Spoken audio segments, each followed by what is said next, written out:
আজকে মনে করলাম যে কোয়েল পাখি রান্না করি। তো আমি কোয়েল পাখি রান্নার জন্য সব কিছু কোয়েল পাখি কেটে কুটে সুন্দর করে ধুয়ে টুয়ে রেখে দিলাম এবং আলুটা লাল লাল করে ভাজলাম এবং পেঁয়াজ আর রসুন তেল দিয়ে মোটামুটি ভালো করে ভেজে তারপর আদা রসুন দিয়ে ভালো করে ভেজে তারপর যাবতীয় যে আপনি গরুর মাংসই রান্না করেন, মুরগির মাংসই রান্না করেন, কোয়েল পাখি রান্না করেন, কবিতর মাংসই বা রান্না করেন না কেন, সব একই মশলা আর কি।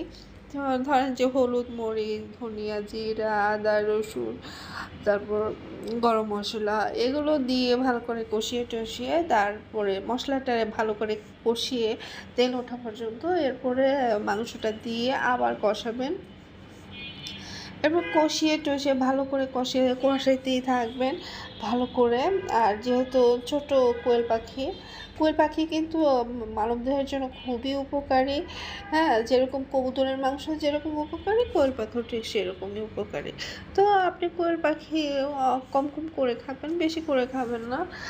বেশি করে কোনো কিছুই খাওয়া উচিত না, আমাদের মানবদেহের জন্য যতটুকু দরকার ততটুকুই খাবেন আর কি। যাই হোক, এই আর কি, কোয়েল পাখি আস্তে আস্তে রান্না হচ্ছে।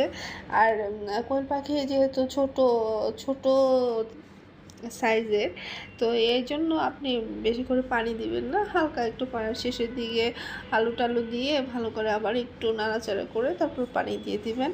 পানি দিয়ে আবার একটু কষে আসলে তেল ছেড়ে উপরে একটু তেল যদি ভেসে ওঠে তাহলে এরপরে আপনার রান্নাটা কমপ্লিট হয়ে যাবে আর কি। আমার আল্লাহর রহমতে রান্নাটা কমপ্লিট হয়ে গেছে। তো আমি একটুক্ষণ পরে চুলাটা একটু রাখবো, এরপরে চুলাটা আস্তে করে বন্ধ করে দিব, বন্ধ করে ঢেকে একটু 5 মিনিট রেখে দেবো।